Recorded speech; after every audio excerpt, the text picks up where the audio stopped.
Chrissy, it's a pleasure to welcome you to the show. Great. Thank you so much for having me. I appreciate it. Thank you for being on. A bit of a personal start to this conversation. Very few would know that I was one of the first people whom you talked to when you were in your new role, right? We Uh-huh. we sat next to each other at the Consumer Electronics Show in Las Vegas. We were about 6 days into January. You were 5 days into your new role, and we were 2 months before the world was going to shut down. And you were about to appear on stage. It didn't seem like it to me, but it must have been a little nerve-wracking for you. It was your first public appearance in that role. Was it? Yes. Yes, it was. Well, first of all, I was really excited to be in the role and then be able to speak at CES. I mean, that is a big deal. We also had our team and our customer experience team there. And so, yes, I'm always nervous before I have to get up because I want to make sure as a family business and as the new CEO, I was representing our business and our company well. And so, but I was excited to be there. And before the world fell apart 2 months later, that was really my first and only major public speaking session since I've been CEO. It was your last, wasn't it? It was your My first and your my last. I'm not sure if I should be offended by that, but there's so much that has been going on that we'll just sort of, push that one aside. We'll obviously talk COVID implications and what's happened over the course of the last 15 months or so. How could we not, frankly? But what struck you the most about those first couple of months pre-pandemic, literally a couple of months? You were just getting ready to become the fourth CEO in company history. You had a back-to-back female CEO transition, obviously third generation. How'd you digest that? I have worked for the business it's been over 20 years. So it's 21 years now, and I've held 17 different positions within the organization. And so I felt that the mentors and the leaders that came before me had prepared me, but you never know until you get into that spot, any position that you get promoted for. And it was even more surreal for me personally, because my grandfather founded the business in 1957 in the lower level of a Cadillac dealership. Mm-hmm. He was a real risk taker, a real entrepreneur, and had 7 cars and grew the business. And then my father entered the business when he was 16 and took over as president in 1980.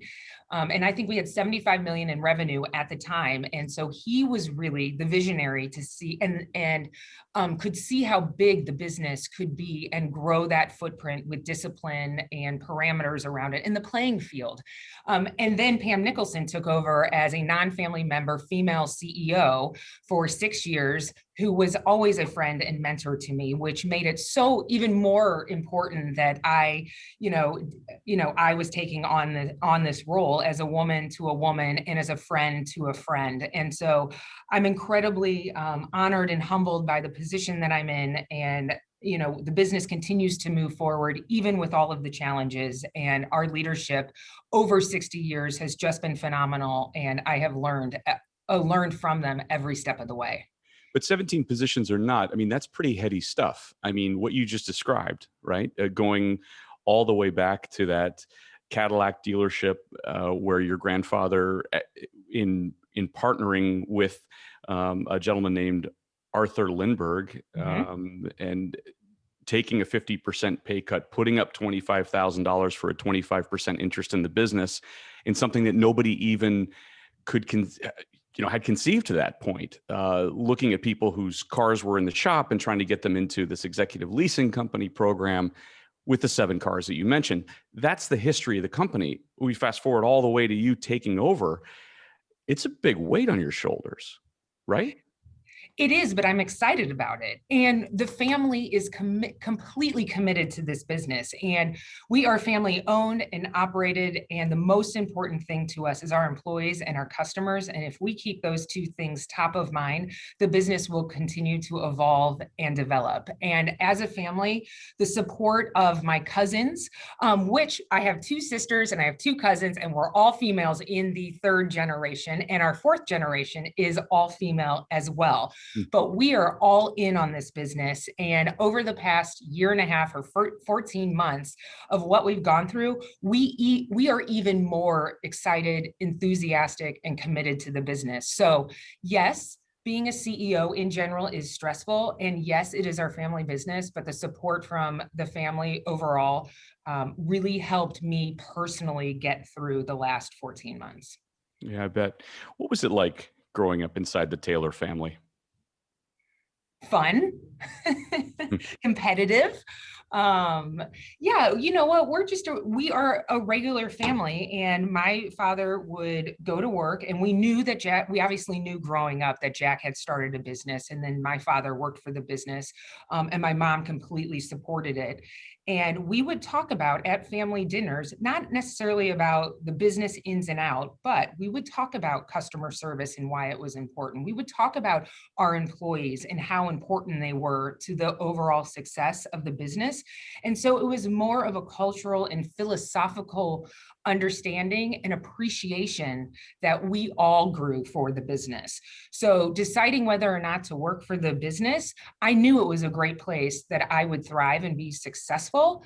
And it was my own personal choice to do that. But growing up in the family, it was great. You know, I have a twin sister, I have an older sister. We all do different things. We're all passionate about different things, but we all are good stewards of the business, which is incredibly important when we have 80,000 employees, you know, 2 million vehicles, a global footprint like we do. So Outside of the business that you were doing as a family, was it a car family? I would not say that we're a car family. Mhm. My dad spends his time not on cars, but on traveling and being with us. Everyone's always like, "Oh, what kind of cool car does your dad have in the garage?" Well, he has one car, and that's what he drives. So I would not say that it's not about cars. It's about our people. It's about our customers. So I would not say we are a car family to the core. How much time did you spend investigating what your grandfather built? How much time did you spend getting to know him and really understanding the model there? I spent a lot of time. I think once I went to college and had some business experience and was meeting other people outside St. Louis and not just in my high school, I think that's when you start develop your business sense, your business acumen, what you're passionate about. I interned in college in our St. Louis operation, and that was really the first taste of, okay, this is what this really means on a daily basis. This is how this business model works. And so I think really in college is when I started to realize what a big deal it was that it's a great American story It's and a how great hard American story. it's a Mhm. great American story. And it's about customer service and it's about growing the business and giving back to our communities. That's when I really started to understand it. And Jack, when I think about Jack, because we call him Jack, not Grandpa, when I think about Jack, he was a very kind, charming man who was a risk taker. You know, we're named after the USS Enterprise. He flew aircraft carriers off the USS Enterprise without radars in World War II. That is the true sense of a risk taker. And he came back and took a risk. He's an entrepreneur, and it has worked out beautifully. But what we do is not easy, but we try and keep the messages simple. And that's really about giving back to our communities, keeping our employees top of mind and our customers. In fact, yeah, his business credo, of course, which you know, take care of your customers and employees first, and profits will follow. He wasn't about when he took that one step back, if you will, in 1957 and decided that he was going to do this from his position as a sales manager to go into this venture. He for sure knew that he was taking a risk, but that if you treated people the right way, that things would take care of themselves. And if you look at amazingly, Chrissy, by 1992, Enterprise surpassed $1 billion in revenue. Um, that You know, sorry, to that point, you know, definitely putting your customers and employees first and recognizing a need. Jack was so good at that because he entered the fleet management business before he entered daily rental in the Cadillac dealership. And so he was leasing Cadillacs and other types of vehicles. But what he saw was a customer need and the customer asking for something. And that was when they ordered vehicles, they would be waiting in the lobby of the Cadillac dealership. And he's like, well, I can provide you transportation and enter closer in the rental business. And so he was very intuitive and aware of what his customers wanted, because he got to know them and had a personal relationship with them, and they were watching their habits. And that's something that we need to do today.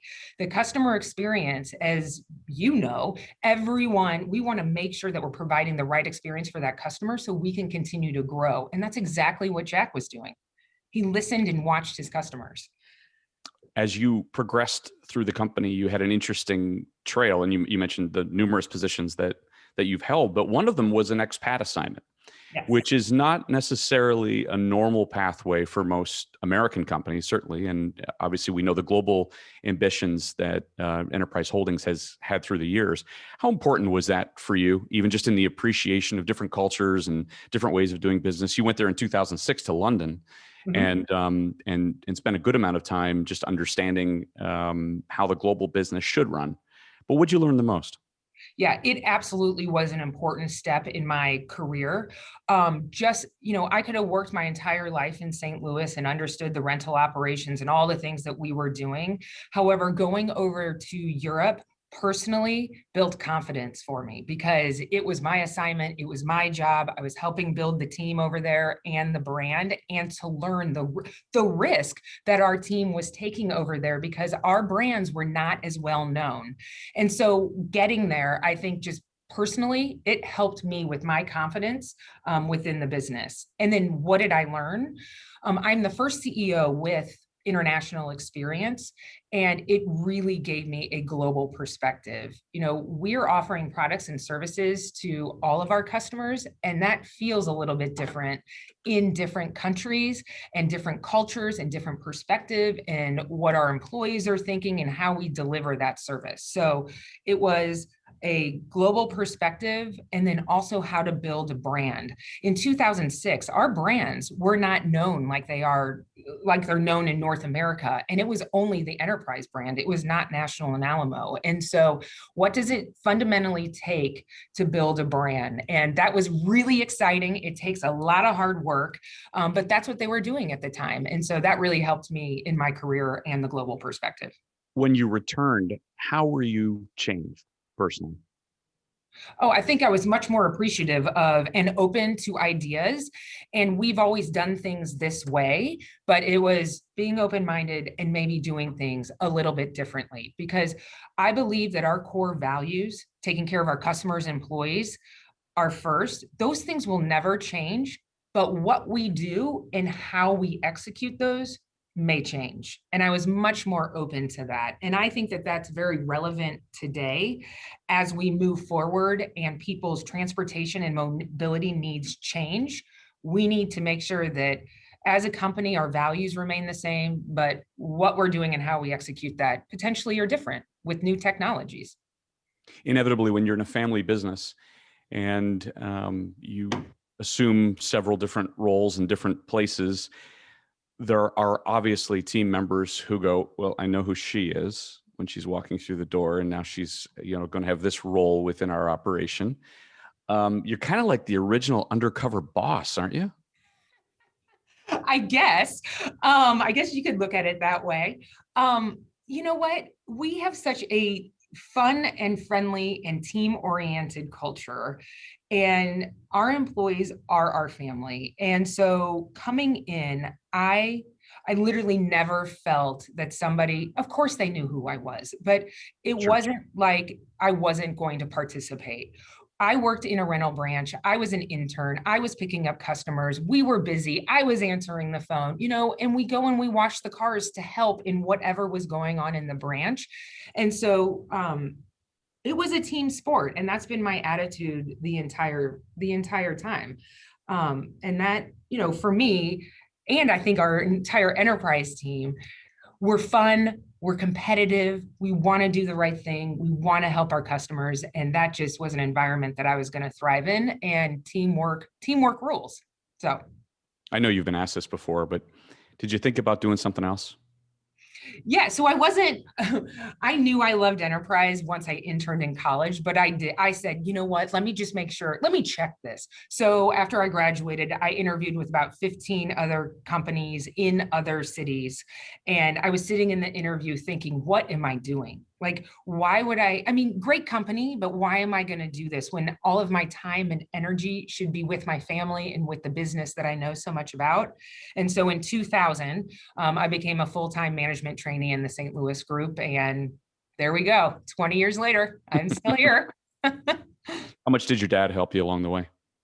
Oh, so my dad always said in deciding whether or not to work for the business, he always said, be a good steward of the business and do what you're passionate about.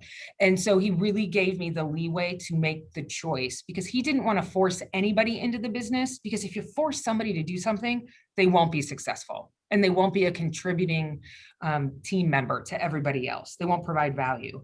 But along the way, my dad never wanted to manage me or be my boss. And so he was very thoughtful about who was mentoring me, who was around me, what was the network, and what are those things that I need to learn that were important fundamentals to the business, but then also culturally and philosophically, who was going to be my mentor and making decisions for the business. And Pam Nicholson, our previous CEO, was one of those people. And so my father has been instrumental in my career, but indirectly, directly, but indirectly from a visibility standpoint. But now he's my boss, right? So now I'm actually reporting to him.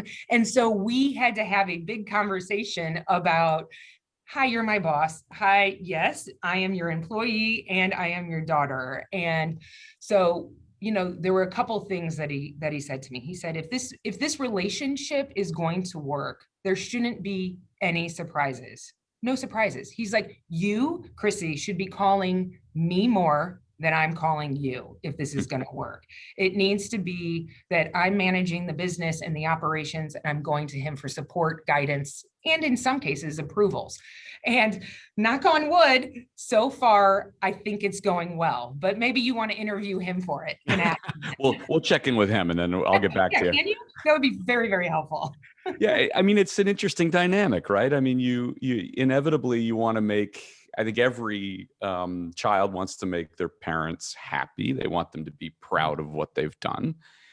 Every father wants to be proud of what their child has done. But you're in a serious business with a lot of money on the line, right? And a long heritage and reputation. It's family dynamics are strange sometimes, right? They can be interesting.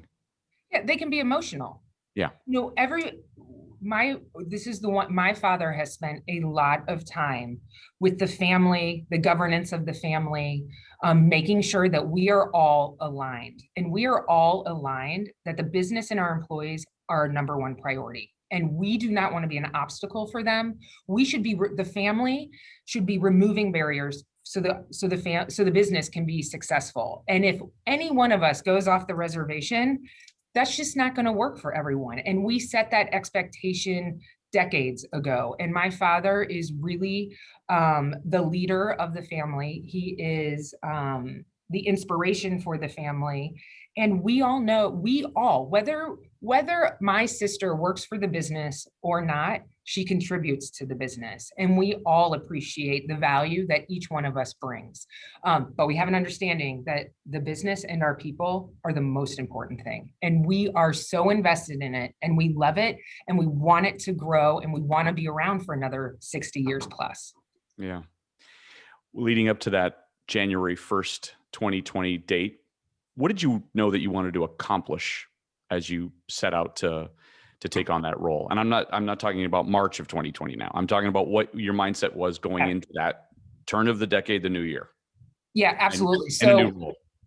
Totally. So yes, I had laid out a vision and a plan, and that really started in December as Pam and I were transitioning. And so in January, I was getting everyone together. We were talking about plans and what we wanted to invest in.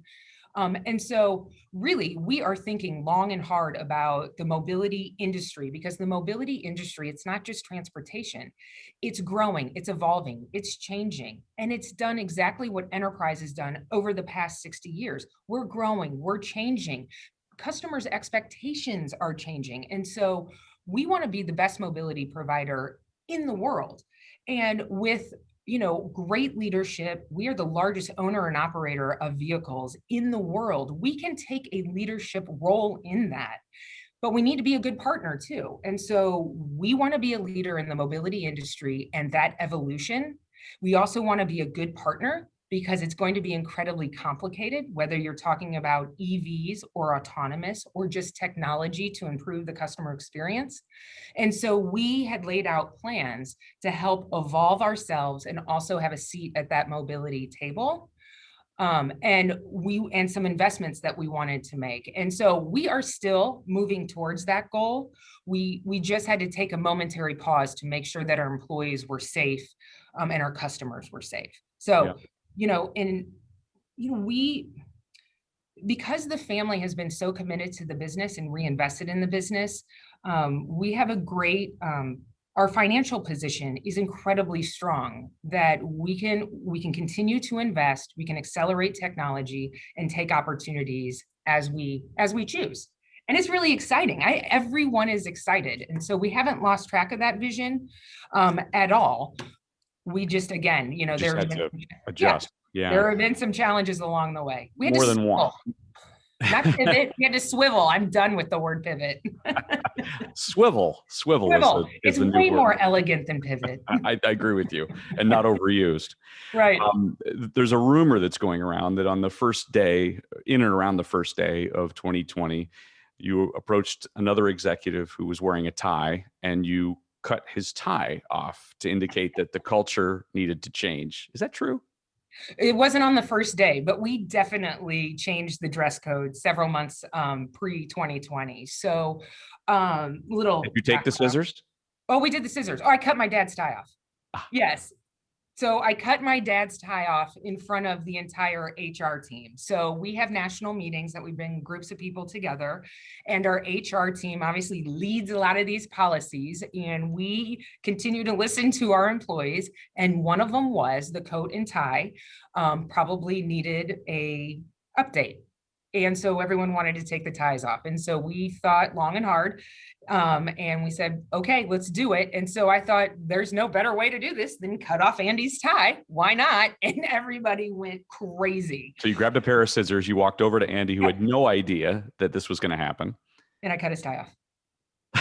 He did know. So those are one of the things that so this goes back to a family. This is tied back to the family. So I did talk to my dad. Those are one of those things, no surprises. He didn't know I was cutting his tie off, but no surprises on the dress code, because Jack was an incredibly charming, professional person, and he wanted to make sure that he represented himself well. He liked to dress up, and he thought that was the expectation of a customer, that he was well presented and the customer would not only like him for him, but also want to do business with him because he looked professional and was dressing. And so that coat and tie was actually something cultural that the family wanted, and that the business, it was different than everyone else having that coat and tie. But again, keep an open mind. Times change. We know that there is more casual dress. We know that some of the work that our team does is physical. And so we changed it, but we still want to be presentable and professional, but give our employees some leeway to express themselves the way that they see, they want to do that. So the dress code thing is a family thing and a little bit of a cultural nuance for us, but it's gone. We cut the tie. Cut the tie. You cut the ties to the past on that one. That's right. No, we respect the past and use it for the future. Yeah. Well, and in fact, Mary Barra, has a phrase, dress appropriately, right? And that's how General Motors and the Ford guys started going to blue jeans 10 years ago, if not longer. Well, in the last 14 months, it's changed everything. Yeah. So. Yeah. Now it's the Lulu culture. That's right. What else did you want to do coming in? What did you want to? What was your mark in those early days? What did you want it to be? So that's sort of a legacy question, but a mark. I mean, time will tell what my legacy is and what my mark is. In those first several months, I wanted to make sure that the team had a clear, simplistic vision about where I was going, and that were they on board with that, because this is a team sport and everybody needs to be rowing in the same direction. So, and they knew me well because I was COO for several years. And so I knew the team, but they didn't report to me. And now that they're reporting to me, that's a different dynamic. And so this is really about, that was really about, okay, here's the vision. What do you guys think? Let's sit down at the table where everyone has a voice so that we can move forward together. And that's what I was working on in January and in February. And then Because March hits. And then March hits. So if you don't have the team on board and really feel like, the transitioning of CEOs is a big deal. Each CEO has a different style, has different, needs and expectations. And so I needed to reset that. And that is what we were right in the middle of. So just before the serious stuff, it's clear that humor is in your blood, and it is part of your personality. Yes. How important is humor in your leadership style? Very important. I think it's very important. And I think that, and maybe it's also sort of a coping mechanism for me as well. But humor and having fun and not taking ourselves so seriously is really important, because as you just said earlier, this is a big business. There's serious dollars involved. There's 80,000 employees. We are buying billions and billions of dollars of cars. What we do is serious, and how we're helping the customer is serious. And so that little bit of levity and humor and not taking ourselves so seriously cuts through that seriousness. And so there is a time and place for it. We need to have serious meetings, but we also need to have fun with each other. And that's something that I learned from my grandfather. He always asked me two questions when we would go to lunch: how are our people, and are you having any fun? And so I think that fun part for me translates into humor. And so my little story about Jack. That's great. That's great. Well, nothing funny about what happened in March of 2020. You're 2 months into the role. The buildup, as we've discussed, has occurred. You're in place. You're setting a new path, your own path. And then we have this thing called a pandemic. So how'd you deal with that? Mm-hmm. So it's a great question. I dealt with it with the team. We got everyone together, and we were actually in Europe in March, and we said, should we go on this trip? Should we not go on this trip? And so we were in London and with our European teams, and that's when you really started to see it all unfolding. And so we had already begun, what is this going to mean for Europe? And we were with the leadership team. We then flew back. There was some more news, and really our fleet took a dramatic turn at the end of really through March. And so we knew we needed to get the team together. And so we had 8 a.m. meetings every single day for hours. And our boardroom actually became the war room, if you will. And we got everyone together, and every day we were talking about what the plan was. And our first and foremost focus was the safety and well-being of our employees and our customers. And I think every single business would say that. And so we are a frontline business. We are renting cars to the general public. We are selling cars to the general public, and they are coming into our stores. And so what did we need to do to ensure the safety? And the teams went out and did it. The great thing about us is when we decide to do something and get a plan together, we go for it. The team gets on board. We have some discussion about it, but we are great executors, and the entire team came together. And that is not just sitting in St. Louis. We have amazing leadership, our general managers in every single market, and we're fairly decentralized in that nature. And our general managers, we were calling them on a daily basis to make sure consistently across the US and across the globe, we had the same operating policies to make sure everybody was safe. And so that was just the first step. It was really about crisis management and what we needed to do on a daily basis. That was like on the outset, or like the beginning. But the world stopped traveling. Right. Yes. And, you're a rental car company. So how do you navigate that? That's right. And so the first thing we needed to tell everyone, so communications became one of my top priorities. And when there's uncertainty, when there's uncertainty with the business, we need to communicate that. But when there's uncertainty with your personal safety and our employees, not just thinking about the business, they're thinking about their own families.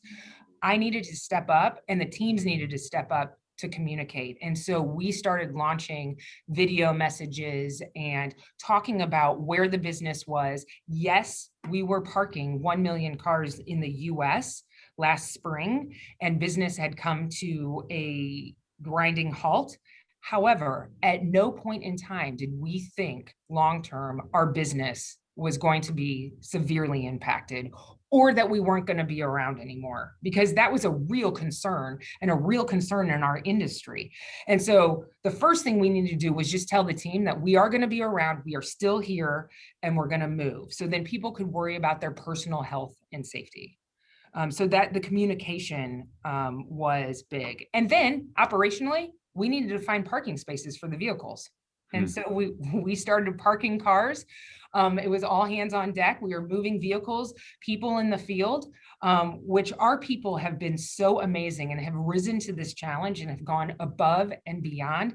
They were doing jobs that they normally didn't do. And so it was a team sport to get ourselves organized in the cars in the right place and adapt to what was, and really react to what was going on.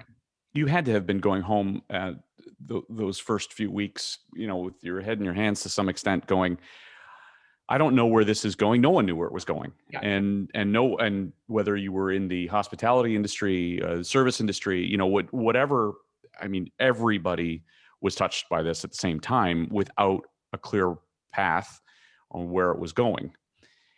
It's got to be incredibly frustrating as you had built up to a point where strategically, from a plan perspective, you knew exactly where you wanted to go. It's just, this was never, it's the cliche, like pivot. It was never in the playbook. That's right. It wasn't in the playbook, but it was sitting there right in front of us. And so we needed to react and address the situation. There wasn't, because safety played such a role in this, there wasn't time to think back and say, oh no, we can't do those plans. We were in reaction mode, and we needed to do that for the health and safety of everyone. But we knew financially we were going to get through this, and that we were going to keep our employees safe. So, hindsight, we did not see the end.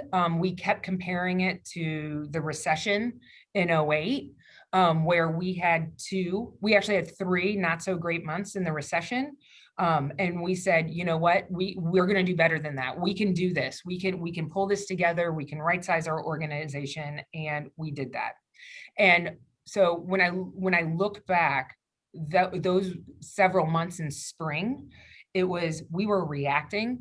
And then after that, once Memorial Weekend came, we saw an uptick in business. Yeah. And any uptick in business was a win. And so winning may look a little different right now and building back our business, but we'll take it. And so since Memorial Weekend, we have been building back our business. And so right there at Memorial Weekend and last summer, we reset. And now we're talking about, okay, let's reshape our business. Let's get back to the plans that we were trying to establish in January. So we keep using these words with our team: react, reset, reshape. That's what happened. And it's time to move forward. In fact, you instituted the Complete Clean Pledge, which was a relaunch of your company's cleaning protocols. Employees obviously went through that training. You modified your services to include curbside rental transactions, delivery at some locations, serving customers where they needed to be served. It goes back to Jack's credo, right? To his creed. Absolutely. And, and it's also about partnerships. So the Complete Clean Pledge, we knew that safety and cleanliness and, the sanitation of vehicles or branches or shuttle bus, there was just an even more heightened awareness at that time. And so enter the Complete Clean Pledge. And then also our partnership with Clorox, which they have been a great partner. And so you have a one wipe Clorox wipe in every vehicle. And so we were thinking about what is everything that we can do to build confidence in travel. The travel industry is trillions of dollars to the economy, and we need to do our part to get that traveler back online. And that was about building confidence. That was about, our Complete Clean pledge. That was our partnership with Clorox. That was going out to the curb and providing a low touch interaction. So we are still thinking about that, because even though we see demand this summer and we are so excited that people are back online, we still have more to go, right? We see the leisure customer. We need to build confidence in that business traveler. So we need to keep doing that so that the entire travel industry comes back online. But now there's a different problem. Now you can't get any cars. It's one challenge. It's another challenge. You know what? In 2 years, there's going to be another challenge. I like to say that, hey, I may have only been CEO for 14 months, but we're going to get every single problem out of the way. We're not going to know what to do with ourselves over the next decade. We got this. Hashtag we got this. Truly hitting every curveball that comes your way. Yeah. When you look at the state of the industry right now, and of course the unintended consequences of the smallest parts that exist in a car that are now the biggest problems. How do you deal with that? Yeah, so a lot of industries are dealing with supply chain issues, and you're seeing this all over the place. And yes, there absolutely is a microchip shortage. The OEMs and us have a great partnership, and we have been talking to them nonstop about this. Our fleet, since Memorial Weekend last year, our fleet has been the topic of conversation every single day, because we need to make sure that we have enough vehicles and the vehicles are in the right place. So our acquisition team, we have been committing purchases with the manufacturer, and we have been taking on vehicles. So we have been purchasing cars all year, and we have new cars coming in this summer. It's not as many as we want, but we have the newest fleet out there, which means that we can extend the life of the vehicles so that we can still maintain the rigorous maintenance standards and the Complete Clean pledge we just talked about. That is so important, because we want to be there for our communities when that traveler comes back online, because we want people to get back to the places that they love and the families that they have missed. And we play a huge role in that. And so our fleet teams and our acquisition teams have been absolutely amazing, because this is the most difficult thing that we've had to work through, or one of the most difficult things we have had to work through in the last 14 months. And we will get through this just like we've gotten through all of the challenges, but we have put proactive plans in place to do so. Not to mention the fact that there's a bit of a romanticization of the vehicle again, and getting into a vehicle with people whom you know and traveling where you want to go, that could spur all kinds of things. Absolutely. And so when we look at the challenge of a supply chain, you have to look below that and what are the trends that we are seeing in the business so we can address and sort of embrace those trends. So the leisure customer rents cars for longer periods of time. That changes the flow of our business. They also want to rent bigger vehicles, like SUVs and minivans, because they want to get in with their family to go see other family members. And so that dynamic also changes our fleet purchases. So we are watching. Oh, and then the other thing is, so you're in Florida and you talked about the spring breaker, and who doesn't want to go see the beach right now? And who doesn't want to go see it in a convertible? So all of these specialty vehicles are also in high demand. And so when we look at those trends, we have to base our fleet off that. And we have to make sure that we're holding ourselves to a high standard of what the customer expectation is. And so these trends have shifted since the pandemic. Our business does look different. And so we've had to address that along the way, with our fleet plan, with the manufacturers, with all of our other partners, to make sure they understand where we are and how we're here to help. And it goes back to partnerships, whether that's a business customer or a leisure customer or an OEM or Clorox. This is about being a good partner for the long haul. Well, in fact, who doesn't want to go to the beach in a convertible that's an exotic rental from Exactly. Enterprise? Oh, our exotic business, everybody's loving it. So we continue to build out that business and have a robust plan to continue to grow it. So we're excited about that business. Continue to grow it. Yes, absolutely. We want to continue to grow it. And it's a nice, it's in addition to our rental operation, yeah, not everybody might know this, but a majority of our rental locations are in our suburban and home city markets. And when you unfortunately get into an accident, your insurance company will pay for a rental. And that is really has been the lion's share of the business in the home city. And our exotic rentals, many of these higher end vehicles get in accidents, and the expectation is that we are going to replace it with another high end vehicle. And so we continue to grow that with our core business of insurance replacement. But then also in markets like Miami, Houston, New York, LA, Toronto, we want to make sure that we are also attracting that leisure customer who may want, a Land Rover or whatever that high-end vehicle is for the weekend. How's the rental car business going to change going forward? What will it look like in 5 or 10 years, Chrissy? I wish I had a crystal ball and I can tell you what the rental industry looks like. But we know that, and a lot of businesses are saying that innovation has been accelerated during this time. And so if we continue to listen to our customers and our employees, we will continue to evolve with the mobility industry. But we know, I think in the short term, our customers want a frictionless, personalized experience where they are in control. And so we will continue to work on that. We also know that customers are moving around differently. They also want different products and services. And so what other services do they want that we can offer? Because we have this diverse portfolio already with truck, with car sales, with exotic, with rental. And so we need to continue to build out that portfolio. And then also what customers drive is going to change, and the technology in the car is going to change, whether that be electrification, whether that be a connected car, or for the long haul, whether that's an autonomous vehicle. So we know that we need to adapt, we need to change, we need to listen so that we can be part of, evolving the mobility industry. So, and we're excited, and, we want to play, and we know we can play a leadership role in that.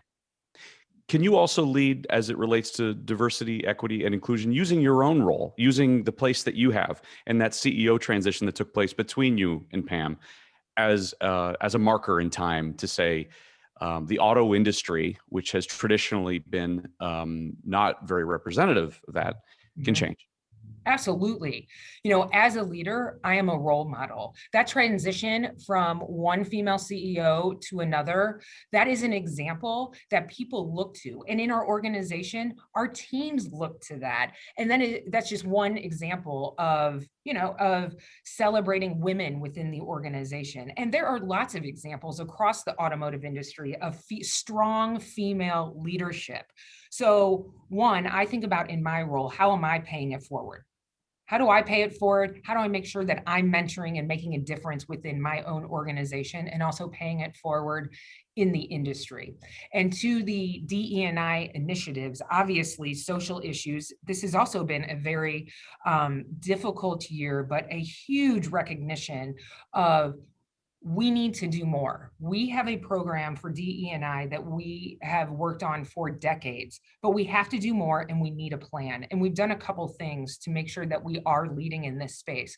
We hired a chief diversity officer, Aaron Braddock, who has been with us for, I believe about 10 years. And he has transitioned into this role and he reports into me. So we are working on a plan for the organization, but we want to move forward quickly. But what we've also been focused on is we want to be urgent, but we want to be patient because we have to be thoughtful and listen so that we get the real issues out on the table. So internally, we're launching new programs. We have Aaron running the lead on all of these initiatives, and I feel really good about the momentum we have. Externally, we've also launched Road Forward, which my cousin, Carolyn, who also works for the family business, is leading. And Road Forward is about childhood development, it's about well-being and health, and it's about college and career prep.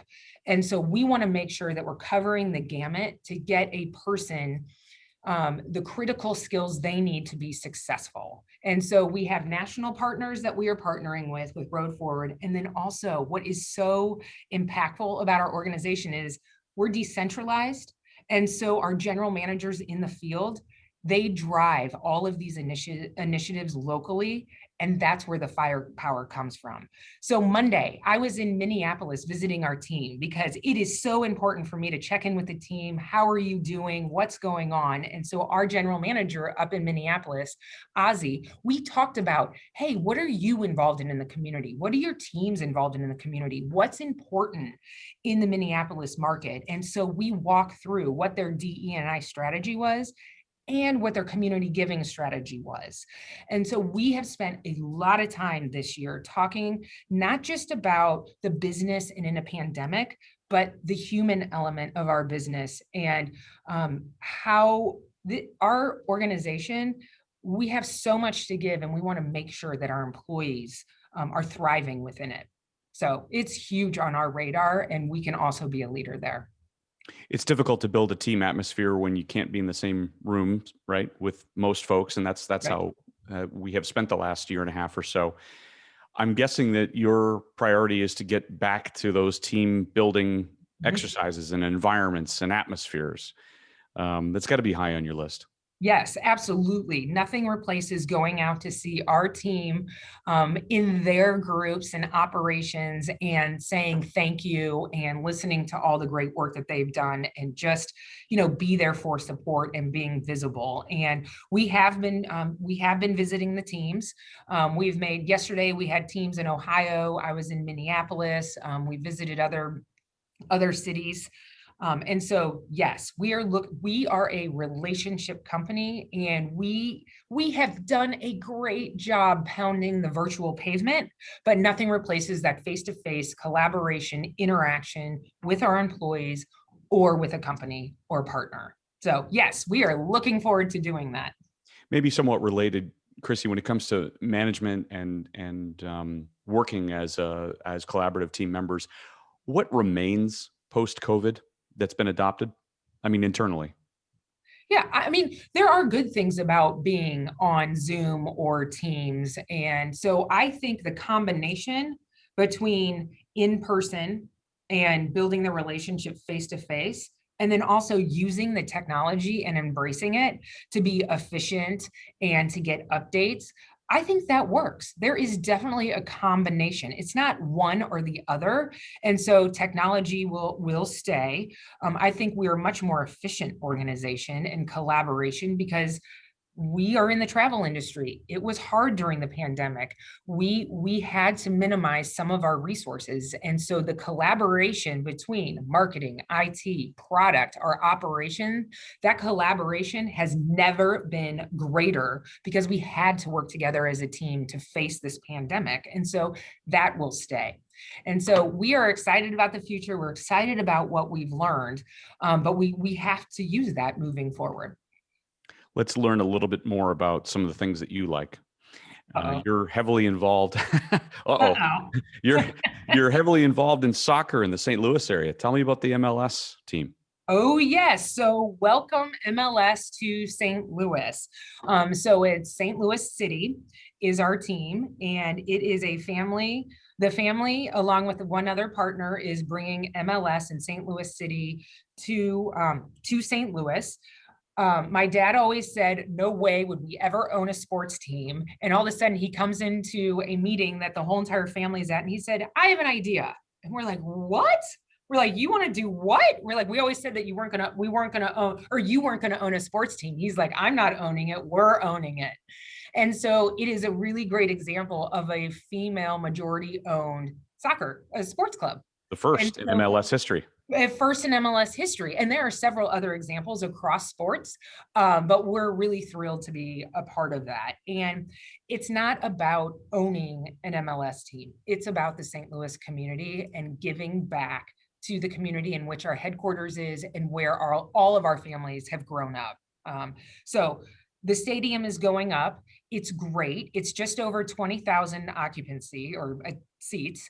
And what's so great about it is that it's smaller than, we've got the Enterprise Center here. We also have, so the Enterprise Center is bigger, and we've got the Cardinal Stadium, Busch Stadium, which is bigger. This feels like a community.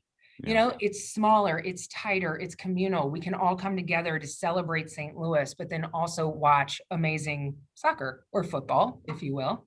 So are you a big football fan? So my husband is a Brit, and so I do watch a He lot of is. football slash soccer on the weekend. So the TV goes on at 6 a.m. and we watch it until about noon. And I'm like, okay, we're done. We're done. So I know a lot about the Premier League. Who does he support? Manchester United, which I said was so unoriginal.